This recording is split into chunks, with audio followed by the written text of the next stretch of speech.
ನಮ್ಮ ಜೊತೆ ಡಾಕ್ಟರ್ ಎಚ್.ಸಿ. ಮಹಾದೇವಪ್ಪನವರು ಇದ್ದಾರೆ. 6ನೇ ಬಾರಿ ಶಾಸಕರಾಗಿ ಆಯ್ಕೆಯಾದಂಥವ್ರು, ಹಲವಾರು ಖಾತೆಗಳನ್ನ ನಿಭಾಯಿಸಿದಂಥವ್ರು. ಇದೀಗ ಇವತ್ತು ಸಿದ್ದರಾಮಯ್ಯನವರ ಸರ್ಕಾರದಲ್ಲಿ ಸಚಿವರಾಗಿ ಪ್ರಮಾಣ ವಚನವನ್ನು ಸ್ವೀಕರಿಸ್ತಿದ್ದಾರೆ. ಈ ಸಂದರ್ಭದಲ್ಲಿ ಅವರ ಅನಿಸಿಕೆಗಳೇನು, ಅಭಿಪ್ರಾಯಗಳೇನು, ನೋವುಗಳೇನು, ನಲಿವುಗಳೇನು ಎಲ್ಲವನ್ನು ಕೂಡ ನ್ಯೂಸ್ 18 ಕನ್ನಡ ಜೊತೆ ಬಿಚ್ಚಿಡ್ಲಿದ್ದಾರೆ ಮತ್ತು ಅವರು ಪರಸ್ಪರ ವಿನಿಮಯ ಕೂಡ ಮಾಡ್ಕೊಳ್ಳಿದ್ದಾರೆ. ಸರ್, ತಾವು ನೂತನ ಸಚಿವರಾಗಿ ಪ್ರಮಾಣ ವಚನವನ್ನು ಸ್ವೀಕರಿಸ್ತಿದ್ರೆ ತಮಗೆ ನ್ಯೂಸ್ 18 ಕನ್ನಡದ ವತಿಯಿಂದ ಕಂಗ್ರ್ಯಾಚುಲೇಷನ್ ಸರ್. ಧನ್ಯವಾದಗಳು ತಮಗೆ. Yes sir. ಎಸ್.ಸಿ. ಮಹಾದೇವಪ್ಪನವರು ಹಿರಿಯರು, 6 ಬಾರಿ ಸಚಿವರಾದಂಥವ್ರು, ಈ ರಾಜ್ಯದ ಒಬ್ಬ ಪ್ರಶ್ನಾತೀತ ದಲಿತ ನಾಯಕ ಕೂಡ ಹೌದು. ಇಂಥ ಮಹಾದೇವಪ್ಪನವರು ತಡವಾಗಿ ಪ್ರಮಾಣ ವಚನವನ್ನು ಸ್ವೀಕರಿಸ್ತಿದ್ದಾರೆ. ಅವರು ಮೊದಲನೇ ಪ್ರಮಾಣ ವಚನದಲ್ಲೇ ಜನರು ನಿರೀಕ್ಷೆ ಮಾಡಿದರು. ಪ್ರಮಾಣ ವಚನ ಮೊದಲು ಸ್ವೀಕಾರ ಮಾಡಬೇಕೆ ಆಮೇಲೆ ಸ್ವೀಕಾರ ಮಾಡಬೇಕು ಅನ್ನೋದು ಪ್ರಾಮುಖ್ಯವಾದಂಥ ವಿಷಯ ಅಲ್ಲ. ಕೆಲವು ಸಂದರ್ಭದಲ್ಲಿ ಸನ್ನಿವೇಶಗಳು ಹಂಗೆ ಸೃಷ್ಟಿಯಾಗ್ತದೆ. ಈಗ 2004ರಲ್ಲೂ ಇದೇ ರೀತಿ 6 ತಿಂಗಳಾದಮೇಲೆ ನಾನು ಮಂತ್ರಿ ಆಗಿದ್ದೆ, RDPR ಮಿನಿಸ್ಟರ್ ಆಗಿ. ಅದರಿಂದ ನಾನು ಬೇಸರ ಪಟ್ಕೊಳ್ಳೋದು ಅಥವಾ ಮೊದಲೇ ಆಗಿಬಿಟ್ಟು ಸಂತೋಷ ಪಡೋದು ಯಾವ ಸ್ವಭಾವವೂ ನನಗಿಲ್ಲ. ನಾವು ಮಂತ್ರಿ ಆಗ್ತಕ್ಕಂಥದ್ದು ರಾಜ್ಯದ ಅಭಿವೃದ್ಧಿ ಮಾಡೋಕ್ಕೆ, ಜನರಿಗೆ ಅನುಕೂಲ ಮಾಡೋದಕ್ಕೆ ಹೊರತು ನಾನು ಈಗಲೇ ಕೊಟ್ಬಿಡಿ, ಆಗಲೇ ಕೊಟ್ಬಿಡಿ, ಇದನ್ನೇ ಕೊಟ್ಬಿಡಿ ಅಂತ ಕೇಳೋದಕ್ಕಲ್ಲ. ಮತ್ತು ಹೀಗಾಗಿ ಹೈಕಮಾಂಡು ಮತ್ತು ನಮ್ಮ ಮುಖ್ಯಮಂತ್ರಿಗಳು ನನಗೆ ಇಂಥ ಅವಕಾಶ ಕೊಟ್ಟಿದ್ದಾರೆ. ನಾನು ಹೈಕಮಾಂಡ್ಗೆ, ಮುಖ್ಯಮಂತ್ರಿಗಳಿಗೆ ಧನ್ಯವಾದಗಳನ್ನು ಹೇಳಲಿಕ್ಕೆ ಬಯಸ್ತೇನೆ ಈ ಸಂದರ್ಭದಲ್ಲಿ. ಸರ್, ಸಿದ್ದರಾಮಯ್ಯನವರು ಗೆಳೆಯನಿಗೆ ಸಚಿವರಾಗಿ ಮಾಡಿ ಋಣ ತೀರಿಸಲಿಕ್ಕೆ ಹೊರಟಿದ್ರು. ಆದರೆ KPCC ಅಧ್ಯಕ್ಷರು DK ಶಿವಕುಮಾರ್ ಎಲ್ಲ ಒಂದು ಕಡೆ ಅಡ್ಡಗಾಲ ಹಾಕಿದ್ರು ಅನ್ನೋದು ಸದ್ಯದ ಚರ್ಚೆ. ಅದೆಲ್ಲವೂ ಸತ್ಯಕ್ಕೆ ದೂರವಾದಂಥ ವಿಷಯಗಳು. ಇಲ್ಲ, ನನ್ನ ಹೆಸರು ಯಾಕೆ ಪ್ರಮಾಣ ವಚನಕ್ಕೆ ಬರ್ತಾಯಿತ್ತು? ಅವೆಲ್ಲವೂ ಅಂತ್ಯಕಂತೆಗಳು, ಗಾಡಿ ಸುದ್ದಿಗಳು. ಕಾಂಗ್ರೆಸ್ ಹೈಕಮಾಂಡು ಮತ್ತು ಮುಖ್ಯಮಂತ್ರಿ ಸಿದ್ದರಾಮಯ್ಯನವರು ಒಟ್ಟಾಗಿ ಸಚಿವ ಸಂಪುಟದ ರಚನೆ ಮಾಡಿದ್ದಾರೆ. ಅದರಲ್ಲಿ ನನ್ನ ಹೆಸರು ಕೂಡ ಇದೆ. ಹೀಗಾಗಿ ಇದು ಗಾಡಿ ಸುದ್ದಿಗಳಿಗೆ ಹೆಚ್ಚು ಆಸ್ಪದ ಇಲ್ಲ.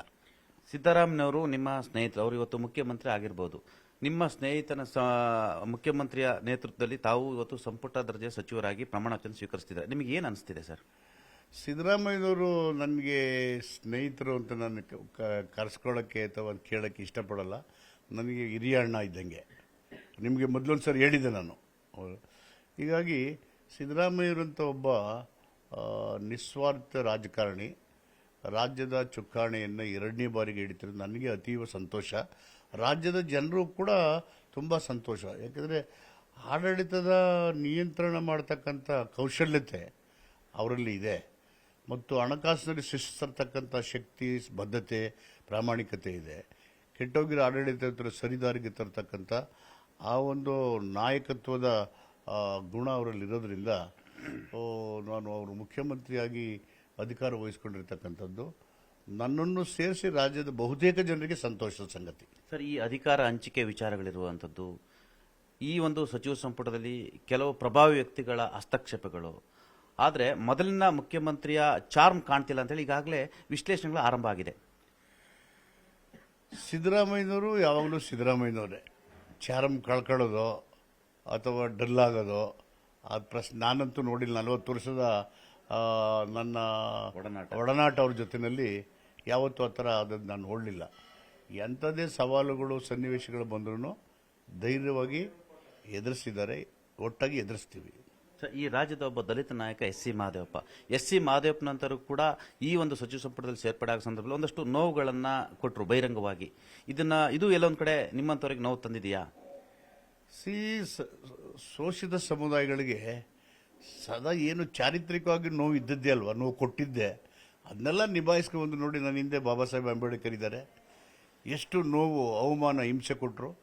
ಅವ್ರು ಪ್ರತಿರೋಧ ಯಾರಿಗಾರು ಅವ್ರಿಗೆ ಹಿಂಸೆ ಕೊಟ್ಟರೆ ವಾಪಸ್ಸು ತಾಳ್ಮೆಯಿಂದ ಎಲ್ಲವನ್ನ ಸಹಿಸಿಕೊಂಡು ಅದೆಲ್ಲವನ್ನ ನಿಭಾಯಿಸಿಕೊಂಡು ಅದಕ್ಕೆ ಸಮರ್ಪಕ ಉತ್ತರವನ್ನು ಕೊಡ್ತಾ ಪ್ರಪಂಚದಲ್ಲಿ ಚರಿತ್ರೆಯಲ್ಲಿ ಅವರು ನಿಲ್ಲಿಸಿದ್ದಾರೆ.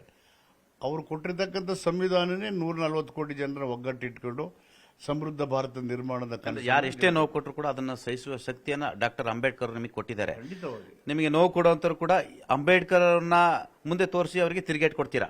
I have been inspired by Baba Saheb Ambedkar. ನಮಗೆ ಇನ್ಸ್ಪಿರೇಷನ್ನೇ ಬಾಬಾ ಸಾಹೇಬ್ ಅಂಬೇಡ್ಕರ್.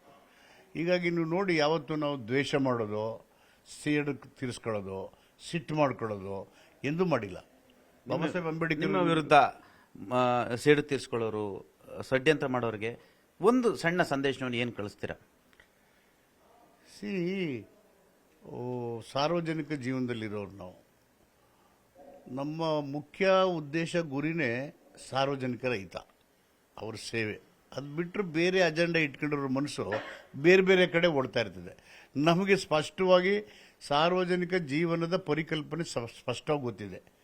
ನಾವು ಜನರ ಸೇವೆ, ರಾಜ್ಯದ ಅಭಿವೃದ್ಧಿಗೆ ಸೀಮಿತವಾಗಿರೋರು. ನಮ್ಮ ಉದ್ದೇಶನೇ ಅದು. Public life is exclusive meant for public cause yes sir. And people's welfare. SC. Mahadevappa ಅವರಿಗೆ ಬಹುಶಃ ಇದೇ ಕೊನೆ ಚುನಾವಣೆ, ಹಾಗಾಗಿ ತಾವು ಮಂತ್ರಿ ಆಗ್ತಿದ್ದೀರಾ. ಹಾಗಾಗಿ ಈ ಕೊನೆ ಚುನಾವಣೆ ಸಂದರ್ಭದಲ್ಲಿ ಸಿದ್ದರಾಮಯ್ಯ ಸಂಪುಟದಲ್ಲಿ ತಾವು ಸಚಿವರಾಗಿ ಸೇರ್ಪಡೆ ಆಗುವ ಮುಖಾಂತರ ಯಾವ ಖಾತೆಯನ್ನು ನಿರೀಕ್ಷೆ ಮಾಡುವ ಮುಖಾಂತರ ಜನರಿಗೆ ಸರ್ವ್ ಮಾಡಬೇಕಂತ ನೀವು ಅನ್ಕೊಂಡಿದ್ದೀರಾ? ನಾನು ಶಕ್ತಿ ಇರೋ ತನಕ ಸಾರ್ವಜನಿಕ ಜೀವನದಲ್ಲಿ ಇದ್ದಿರ್ತೀನಿ. ಈಗ ನನಗೆ 68 ತುಂಬಿ 69ಗೆ ಎಂಟರ್ ಆಗಿದ್ದೀನಿ. ಶಿವಶಂಕರಪ್ಪರವರು 92 ವರ್ಷ MLA ಆಗಿದ್ದಾರೆ. ಸೊ ನೀವೇ ನಿರ್ಧಾರ ಮಾಡಿಬಿಟ್ಟಿದ್ದೀರಲ್ಲ. ಅದರಿಂದ ನಮಗೆ ಎಷ್ಟು ಜನಗಳಿಗೆ ಕೆಲಸ ಮಾಡೋಕ್ಕೆ ಸಾಧ್ಯ ಅಷ್ಟು ದಿನವೂ ಸಾರ್ವಜನಿಕ ಜೀವನದಲ್ಲಿ ಇದ್ದೇ ಇರ್ತೀವಿ. ಚುನಾವಣೆ ನಿಲ್ಬೋದು, ನಿಲ್ಲದೆ ಇರ್ಬೋದು, ಆದರೆ ಸಾರ್ವಜನಿಕ ಜೀವನ ಅಂದರೆ ಜನತೆಗೋಸ್ಕರ ಮೀಸಲಾಗಿರೋದು. ಅದರಿಂದ ಸಾರ್ವಜನಿಕ ಜೀವನದಲ್ಲಿ ಮುಂದುವರಿತಕ್ಕಂಥ ಕೆಲಸ ಇದ್ದೇ ಇರ್ತದೆ. ಮತ್ತು ನಾನು ಯಾವ ಖಾತೆ ಕೊಡಿ, ಅದು ಕೊಡಿ, ಇದು ಕೊಡಿ, ನಾನು ಯಾವತ್ತೂ ಕೇಳೇ ಇಲ್ವಲ್ಲ. ನಾನು ಯಾರನ್ನೂ ಕೇಳಿಲ್ಲ ಇದುವರೆಗೂ. ಈ ಮಿನಿಸ್ಟರ್ ಮಾಡಿ, ಈ ಖಾತೆ ಕೊಡಿ ಕೇಳಿಲ್ಲ. ಬಟ್ ನನಗೆಲ್ಲ ಯಾವುದ್ಯಾವ್ದು ಕೊಟ್ಟಿದ್ದಾರೆ ನೀವೇ ನೋಡಿದ್ದೀರಿ. ನಾನು ಎಲ್ಲ ಖಾತೆಗಳನ್ನು ಯಶಸ್ವಿಯಾಗಿ ನಿಭಾಯಿಸಿದ್ದೇನೆ. ವಿಶ್ವ ಬ್ಯಾಂಕ್ನಂಥವರು ಹೆಲ್ತ್ ಮಿನಿಸ್ಟರ್ ಇದ್ದಾಗ ಅವರು is a model to other states in the country the review ನೋಟಲ್ಲಿ ರೆಕಾರ್ಡಲ್ಲಿ ಬರೆದಿಟ್ಟಿದ್ದಾರೆ. ಅದು ಒಂದು. ಅಲ್ಲಿ ರಿಕ್ರೂಟ್ಮೆಂಟ್ ಆಯಿತು 3,000-5,000 ಜನ. ಒಂದು ಇನ್ಫ್ಲೂಯೆನ್ಸ್ ಇಲ್ಲ ಅಲ್ಲಿ, ಒಂದು ದಬಡಿ ಕಾಸು ಖರ್ಚು ಮಾಡೋಂಗಿಲ್ಲ, ಒಂದು ಟೀ ಖರ್ಚಾಗಿಲ್ಲ. ಹಾಗೇನೆ ರೆಕಾರ್ಡ್ ವೆರಿಫೈ ಮಾಡಿ ಕೆಲಸ ಕೊಡಿ. ಕೆಲಸನ ಆ ಥರ ಕೊಟ್ಟಿರೋದು ಏನು ತಮಾಷೆನು? ಈ ಕಾಲದಲ್ಲಿ ಹೆಂಗೆ ನಡೀತಾ ಇದ್ದಾವೆ ರೆಕಾರ್ಡ್ ತೆಗೆದು ನೋಡಿ. How you are recruited people, thousands of people, not 1 or 2. Sir, ತಾವು ಪ್ರಮಾಣ ವಚನ ಸ್ವೀಕರಿಸುತ್ತಿರುವ ಈ ಸಂದರ್ಭದಲ್ಲಿ ತಮಗೆ ಎಲ್ಲ ಒಂದು ಕಡೆ ಇದೊಂಥರ ಸಂತೋಷ ಮತ್ತು ಜವಾಬ್ದಾರಿ ಇರ್ತಕ್ಕಂಥದ್ದು. ಈ ಸಂತೋಷ ಮತ್ತು ಜವಾಬ್ದಾರಿಯನ್ನು ಯಾವ ರೀತಿ ಹಂಚ್ಕೊಳ್ತೀರಾ? ಈಗ ಸಂತೋಷಕ್ಕಿಂತ ಹೆಚ್ಚಾಗಿ ಇಟ್ಸ್ ಎ ರೆಸ್ಪಾನ್ಸಿಬಿಲಿಟಿ. ಜವಾಬ್ದಾರಿ ಇದೆಯಲ್ಲ, ಒಂದು ಮಂತ್ರಿ ಸ್ಥಾನ ಕೊಡೋದು ಅದೇನು ರಾಜನ ಆಸ್ಥಾನಕ್ಕೆ ತಗೊಂಡು ಕೂರಿಸೋದಲ್ಲ. ಜನರ ಸೇವೆ ಮಾಡೋಕ್ಕೆ ಕೊಟ್ಟಿರ್ತಕ್ಕಂಥ ಒಂದು ಸುವರ್ಣ ಅವಕಾಶ.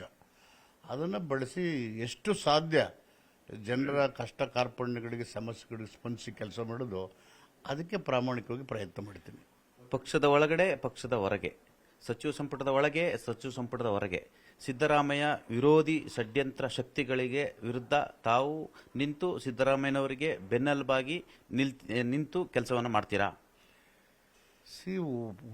ವಿರೋಧಿಗಳು ಒಳಗೆ ಹೊರಗೆ ಅನ್ನೋಕ್ಕಿಂತ ಹೆಚ್ಚಾಗಿ ರಾಜ್ಯದ ಹಿತಕ್ಕೋಸ್ಕರ, ಜನರ ಹಿತಕ್ಕೋಸ್ಕರ, ಜನರ ಏಳಿಗೆ ಮತ್ತು ಕಲ್ಯಾಣಕ್ಕೋಸ್ಕರ ನಾವಿಬ್ಬರೂ ಸುಮಾರು 40 ವರ್ಷ ಹೆಚ್ಚು ಕಡಿಮೆ ಜೊತೆಲೇ ಇದ್ದೀವಿ, ಜೊತೆಲೇ ಹೋರಾಟ ಮಾಡ್ತೀವಿ. ನಮ್ಮ ಹೋರಾಟ ಮುಂದುವರಿಸ್ತೀವಿ.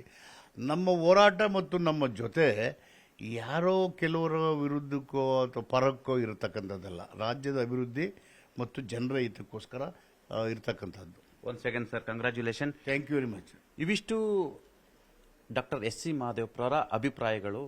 ಮತ್ತು ಅವರ ಅಂಬೇಡ್ಕರ್ ಅನ್ನೋ ಒಂದು ಶಕ್ತಿ ಇರೋದ್ರಿಂದ ನಮ್ಮಂಥ ಶೋಷಿತ ಸಮುದಾಯಗಳನ್ನ ಯಾರೇ ಎಷ್ಟೇ ತುಳಿಯೋ ಪ್ರಯತ್ನವನ್ನು ಮಾಡಿದರೂ ಕೂಡ ಅದು ಸಾಧ್ಯ ಇಲ್ಲ ಎಂಬ ಮಾತನ್ನು ಮನೋಜ್ಞವಾಗಿ ಯಾರು ಇವರನ್ನ ಮಂತ್ರಿ ಸ್ಥಾನ ತಪ್ಪಿಸಲಿಕ್ಕೆ ಪ್ರಯತ್ನ ಮಾಡಿದ್ರು, ಯಾರು ಇವರಿಗೆ ನೋವು ಕೊಡಲಿಕ್ಕೆ ಪ್ರಯತ್ನ ಮಾಡಿದ್ರು, ಅವರಿಗೆ ನ್ಯೂಸ್ 18 ಮುಖಾಂತರ ಒಂದು ಸಂದೇಶವನ್ನು ಕೂಡ ರವಾನೆ ಮಾಡಿದರು. ಕ್ಯಾಮ್ರಾ ಪರ್ಸನ್ ವಿಶ್ವನಾಥ್ ಆವೇರಿ ಜೊತೆ ಚಿದಾನಂದ್ ಪಟೇಲ್, ನ್ಯೂಸ್ 18 ಕನ್ನಡ, ಬೆಂಗಳೂರು.